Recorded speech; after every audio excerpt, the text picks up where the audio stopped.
বেছিকৈ তেল ফাটিছে অইলৰ একাংশ বিষয়া অভিযন্তাৰ হেমাহিৰ বাবে অইলৰ বৃহৎ লোকচান ঠিকাদাৰী প্ৰতিষ্ঠানৰ সৈতে একাংশ বিষয়াৰ গোপন বুজাবুজি কেগৰ প্ৰতিবেদনৰ পিছত অইলৰ ভিতৰ চৰাত কপনি অইল কৰ্তৃপক্ষৰ বিৰুদ্ধে তীব্ৰ ক্ষোভ দল সংগঠনৰ অইল ইণ্ডিয়া লিমিটেড চমুকৈ অইল অইলৰ ভিতৰ চৰাত এতিয়া ব্যাপক খেলিমেলি অৰাজকতা কন্ট্ৰোলাৰ এণ্ড অডিটৰ জেনেৰেল চমুকৈ কেগৰ প্ৰতিবেদনত প্ৰকাশ পাইছে বৃহৎ বিত্তীয় কেলেংকাৰীৰ কথা অইলে কেইবাটাও প্ৰকল্পৰ কাম সঁপি দিছিল কেইটামান নিৰ্দিষ্ট ঠিকাদাৰী প্ৰতিষ্ঠানক প্ৰকল্পৰ কাম সম্পূৰ্ণ কৰাৰ নিৰ্দিষ্ট সময়সীমা আছিল সেই সময়সীমা কাহানি বাই উকলিল কিন্তু কাম আজিও সম্পূৰ্ণ নহল যাৰ বাবে কোটি কোটি টকাৰ লোকচান হৈছে দেশৰ উদ্যোগ খণ্ডৰ নৱৰত্নৰ অন্যতম ৰত্ন অইলৰ কিন্তু অইল কৰ্তৃপক্ষই কোনো ব্যৱস্থা লোৱা নাই ঠিকাদাৰী প্ৰতিষ্ঠান কেইটাৰ বিৰুদ্ধে ডিব্ৰুগড় জিলা আটাচুৰ সাধাৰণ সম্পাদক ৰূপম গগৈয়ে ক'লে ঠিকাদাৰী প্ৰতিষ্ঠানৰ সৈতে অইলৰ একাংশ শীৰ্ষ বিষয়া অভিযন্তাৰ গোপন বুজাবুজি আছে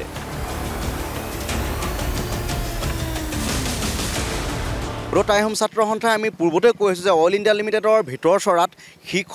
বিষয়াৰ গোপন বুজাবুজিৰে বিভিন্ন ধৰণৰ বিত্তীয় অনিয়ম সংঘটিত হৈছে বিভিন্ন ধৰণৰ অনিয়মৰ আজি বহিঃপ্ৰকাশ ঘটিছে শেহতীয়াকৈ যিটো কণ্ট্ৰলাৰ অডিট জেনেৰেল যিটো মানে আপোনাৰ ভাৰতীয় গাণনিক মহানিয়ন্ত্ৰকৰ যিটো প্ৰতিবেদন সেই প্ৰতিবেদনত চূড়ান্তভাৱে প্ৰকাশ পাইছে যে অইল ইণ্ডিয়া লিমিটেডৰ শীৰ্ষ বিষয়াৰ সৈতে ঠিকাদাৰী প্ৰতিষ্ঠানৰ যি মিটিৰিয়েলি গোপন বুজাবুজি এই বুজাবুজিৰ ফলত অসমৰ তৈল সম্পদেৰে গঠিত আজি দেশৰ মহাৰত্ন নামেৰে খ্যাত এই উদ্যোগটো বৃহৎ পৰিমাণৰ লোকচানৰ সন্মুখীন হ'বলগীয়া হৈছে যাৰ কাৰণে সদৌ টাইহোম ছাত্ৰ সন্থা ডিব্ৰুগড় জিলা সমিতি আমি ধিক্কাৰ জনাইছোঁ আটাইতকৈ ডাঙৰ কথাটো হ'ল শ কোটি টকাৰ প্ৰকল্প নিৰ্মাণ কৰি থকা ঠিকাদাৰী প্ৰতিষ্ঠানৰ কাম তদাৰক কৰিব লাগে অইলৰ শীৰ্ষ বিষয়া তথা অভিযন্তাই কিন্তু তাকে নকৰি অন্য এটা প্ৰতিষ্ঠানক দিছে তদাৰক কৰিবলৈ এই কথা বতৰাবিলাকক আচলতে গোটেই যিবিলাক অইল ইণ্ডিয়া প্ৰজেক্ট চলি আছে এই প্ৰজেক্টবিলাক পৰিচালনা কৰিবৰ কাৰণে তদাৰক কৰিবৰ কাৰণে অইল ইণ্ডিয়া লিমিটেডৰ ইমান শীৰ্ষ আচলতে ইঞ্জিনিয়াৰ আছে অভিযন্তা আছে বিভিন্ন ধৰণৰ উদ্বোধন কৰ্তৃপক্ষ থকাৰ পিছত অইল ইণ্ডিয়া লিমিটেডৰ CMDয়ে কিন্তু এই সম্পূৰ্ণ প্ৰজেক্টবিলাক তদাৰক কৰিবৰ কাৰণে বষ্টন কনচালটেঞ্চি নামৰ এটা দায়িত্ব মানে প্ৰতিষ্ঠানক কিন্তু দায়িত্ব দিছিল আজি আমি জানিব বিচাৰিছোঁ যে এই কনচালটেঞ্চিৰে আচলতে কেনেকুৱা ধৰণৰ দায়িত্ব পালন কৰিলে আজি অইল ইণ্ডিয়া লিমিটেডৰ থলুৱা যিসকল স্থানীয় ঠিকাদাৰ আছে আপুনি যিকোনো এটা টেণ্ডাৰ অৰ্থাৎ নিবিদাত অংশগ্ৰহণ কৰক এখন সৰু আণ্ডাৰটেকিং আপুনি নিদিয়ক অকণমান কিবা এটা থাকি যাওক আপোনাক কিন্তু তেওঁ নিবিদাৰ পৰা বঞ্চিত কৰিব নহ'লে আপোনাৰ কামটোৰ পৰা মানে প্ৰায় বঞ্চিত কৰাটো নিশ্চিত কিন্তু আজি শ কোটি টকা লোকচান কৰি থকা অইল ইণ্ডিয়া অসমৰ তৈল সম্পদেৰে অসমৰ ভূগৰ্ভৰ খাৰুৱা তেলেৰে এটা গঠিত অনুষ্ঠান এই অনুষ্ঠানটো বৃহৎ পৰিমাণৰ লোকচান দেখুৱাই আহিবলগীয়া দিনবিলাকত ব্যক্তিগতকৰণৰ দিশে কিন্তু ৰঙাদলি দিছা পাৰিবৰ কাৰণে এইগৰাকী CMDয়ে উঠি পৰি লাগিছে সেয়া নিশ্চিত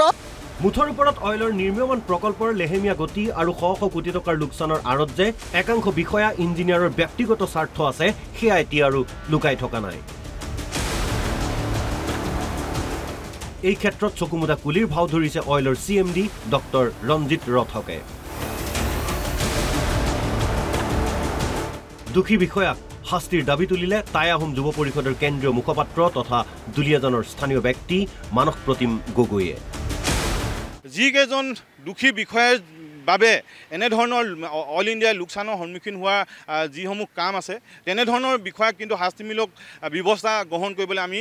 টাইহোম যুৱ পৰিষদৰ পুনৰবাৰ আমি আহ্বান জনাইছোঁ ভিডিঅ' জাৰ্নেলিষ্ট মৃদুল হাজৰিকাৰ সহযোগত ডিব্ৰুগড়ৰ পৰা ৰাজু সোণোৱালৰ ৰিপৰ্ট NB নিউজ